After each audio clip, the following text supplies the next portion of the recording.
aquel tiempo Jesús propuso otra parábola a la gente. El reino de los cielos se parece a un hombre que sembró buena semilla en su campo, pero mientras la gente dormía, su enemigo fue y sembró cizaña en medio del trigo y se marchó. Cuando empezaba a verdear y se formaba la espiga, apareció también la cizaña. Entonces fueron los criados a decirle al amo: Señor, ¿no sembraste buena semilla en tu campo? ¿De dónde sale la cizaña? Él les dijo: un enemigo lo ha hecho. Los criados le preguntaron: ¿quieres que vayamos a arrancarla? Pero él les respondió: no, que al arrancar la cizaña podríais arrancar también el trigo. Dejadlos crecer juntos hasta la siega, y cuando llegue la siega, diré a los segadores: arrancad primero la cizaña y atadla en gavillas para quemarla, y el trigo almacenadlo en mi granero. Les propuso esta otra parábola: el reino de los cielos se parece a un grano de mostaza que uno siembra en su huerta, aunque es la más pequeña de las semillas. Cuando crece es más alta que las hortalizas, se hace un arbusto más alto que las hortalizas, y vienen los pájaros a anidar en sus ramas. Les dijo otra parábola: el reino de los cielos se parece a la levadura. Una mujer la amasa con 3 medidas de harina, y basta para que todo fermente. Jesús expuso todo esto a la gente en parábolas, y sin parábolas nada les exponía. Así se cumplió el oráculo del profeta: abriré mi boca diciendo parábolas, anunciaré lo secreto desde la fundación del mundo. Luego dejó a la gente y se fue a casa. Los discípulos se le acercaron a decirle: acláranos la parábola de la cizaña en el campo. Él les contestó: el que siembra la buena semilla es el Hijo del Hombre, el campo es el mundo, la buena semilla son los ciudadanos del reino, la cizaña son los partidarios del maligno, el enemigo que la siembra es el diablo. La cosecha es el fin del tiempo y los segadores son los ángeles. Lo mismo que se arranca la cizaña y se quema, así será al final del tiempo. El Hijo del Hombre enviará a sus ángeles y arrancarán de su reino a todos los corruptores y malvados y los arrojarán al horno encendido.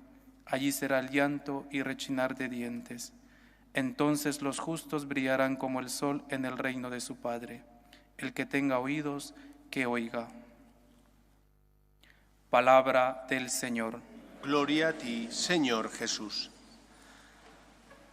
Como hemos escuchado, este Evangelio nos habla del sembrador que quiere obtener, lógicamente, el fruto de su esfuerzo y de su trabajo. Lo primero que tenemos que entender es que la santidad es algo que no alcanza el ser humano con su esfuerzo, sino que es un don de Dios. Creo que muchas veces, os lo he dicho, el santo no se hace a sí mismo, el santo más bien se deja hacer por Dios. Y Dios tiene sus tiempos, tiempos que muchas veces nosotros no conocemos, luchas, peleas para no caer en la tentación, y te parece que es imposible. Y sin embargo, hay momentos donde, aunque eres débil, el Señor te concede el don de encontrar fuerzas para no caer en esa tentación en la que caes habitualmente. ¿Qué es lo primero que nos enseña el Evangelio de hoy? A confiar en el Señor. Dios tiene sus tiempos, no piensa ni mide como los hombres. Aquellos de la parábola que querían quitar la cizaña antes de tiempo, lo que habrían hecho es, al fin y al cabo, evitar que la cosecha fuera buena. La cizaña se quita cuando el Señor, que es el dueño de todo lo creado, lo estima conveniente. Por lo tanto, ten paciencia porque el que quitará la cizaña de tu corazón, es decir, el pecado, no eres tú con tu voluntad y con tu esfuerzo, es el Señor, junto con tu voluntad y tu esfuerzo, pero es el Señor el que llevará a cabo en ti la obra del amor y de la salvación. Tú tienes que dejarte hacer, tú tienes que confiar en la gracia, y porque confías en la gracia y crees en el poder de Dios, pues te confiesas, haces penitencia y vuelves a empezar. El santo no se hace a sí mismo, sino que más bien se deja hacer por Dios. Esta es la primera enseñanza del Evangelio. ¿Yo quiero ser santo? Sí, pero no puedo ser santo si no me abandono en Dios, si no confío en Él. Hace muchos años, cuando una vez al mes os recomendaba un libro, después vino la pandemia y cambió nuestras costumbres, posiblemente vuelva a retomar esa costumbre, porque me parecía que era una buena costumbre, os recomendé un libro que se titula El arte de aprovechar nuestras faltas. Hay que saber lo que dice el título, el arte de aprovechar nuestras faltas. Hay que ser un artista para aprovechar las faltas y caídas, que solo podrás hacerlo si te fías del Señor, si confías en Él y no en tus fuerzas, si aprendes a creer en el poder de Dios y no en tu capacidad. El santo no se hace, más bien se deja hacer por Dios. Primera enseñanza. Segunda enseñanza, aunque es Dios el que obra en mí la obra de la salvación, tenemos los cristianos algunas armas para lograr esa santidad que tanto anhelamos. Hay 3 armas principales. Primera arma fundamental, la unión con Dios. Dice Jesús que si el sarmiento no está unido a la vid, no puede dar fruto. La unión con Dios implica, primero, oración. Tratar de amistad, como decía Santa Teresa, largos ratos con aquella persona que sabemos que nos ama. Trato de amistad cuando le pido, pero también trato de amistad cuando entro en la iglesia a hacer una visita, aunque no tenga nada que pedirle, o aunque solo venga a darle gracias. Para que el Señor me dé su gracia y por lo tanto contagie su amor en mi corazón, es imprescindible esa unión con Él. Y la oración es fundamental. Cuando hablo con el Señor, Él ilumina mi vida, si le escucho. Cuando hablo con el Señor, Él guía mis pasos, si soy obediente a lo que me dice. Pero si no le escucho, ¿cómo voy a saber lo que tengo que hacer? Si no estoy atento, ¿cómo voy a saber el camino que tengo que seguir? Tratemos de amistad con el Señor, hagamos oración para poder de esa manera saber qué tenemos que hacer, qué es lo que Él nos indica. Para obtener esa unión con Dios, la primera parte es la oración. La segunda, la práctica de los sacramentos. La Iglesia es santa porque está constituida por Dios, pero también es pecadora porque en ella estamos todos nosotros. Cada uno de nosotros, desgraciadamente, aporta su pecado, su miseria a la Iglesia. Esta Iglesia santa de pecadores fue homenajeada o agasajada con ciertos dones para nuestro auxilio y nuestro bien. Esos dones son los sacramentos. ¿Qué son los sacramentos? Signos sensibles de la gracia invisible. Son muestras del amor de Dios para curar y sanar las heridas de los pecadores, para de esa manera poder encontrar la salvación ya aquí en la tierra que restablece nuestras fuerzas. En especial hay 2 sacramentos fundamentales: el sacramento del perdón de los pecados y el sacramento de la Eucaristía. Mediante el sacramento de la confesión, el Señor perdona mis culpas. Mediante la Eucaristía, el Señor me da su gracia, su amor. Comparte conmigo su vida divina, habita en mí, puesto que recibimos el cuerpo y la sangre de Cristo. No puede haber unión con Dios sin oración y no puede haber unión con Dios sin práctica de los sacramentos, que son los auxilios espirituales que Cristo dio a la Iglesia. ¿Para qué? Para beneficio de los pecadores, para ayudar a los débiles, para sanar a los enfermos. Y todos nosotros, en mayor o menor medida, somos débiles, somos enfermos, necesitamos la sanación y el consuelo de Dios. Primera arma, la unión con Dios.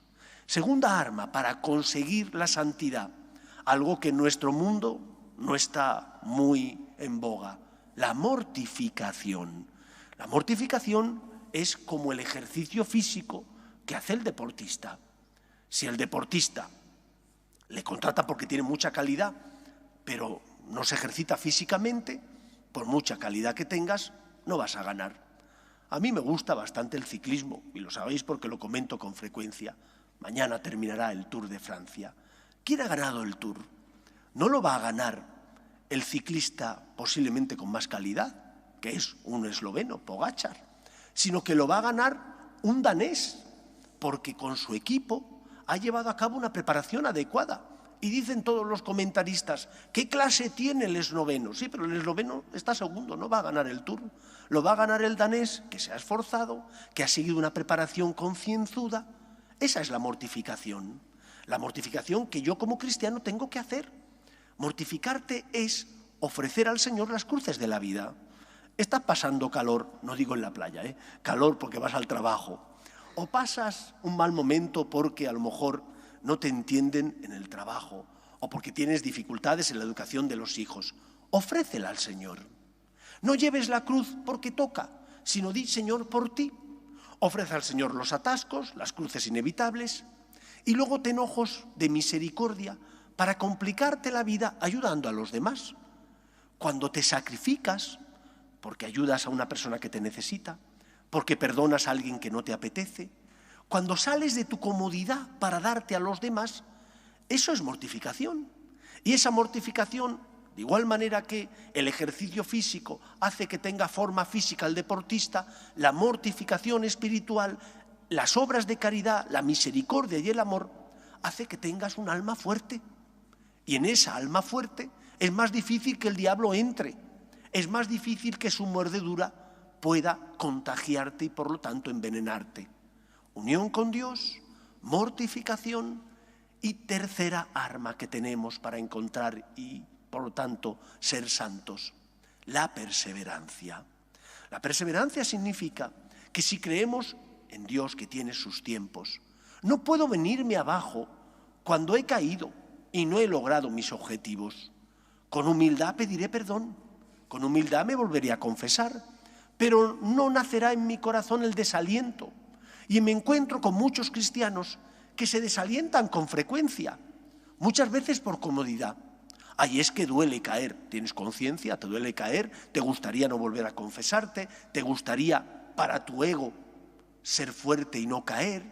Pero a veces el Señor permite las caídas para que seas humilde. Permite las caídas para que tengas también misericordia hacia los demás y trates a los demás como tú quieres que te traten a ti. Perseverancia. Roma no se hizo en un día, dice el refrán. Y nosotros no podemos pretender quitar los vicios, que son como esas malas hierbas que tienen raíces profundas, de la noche a la mañana. Qué fácil sería pedirle al Señor que me quitara los problemas y de esa manera no sufrir. Pero no es así.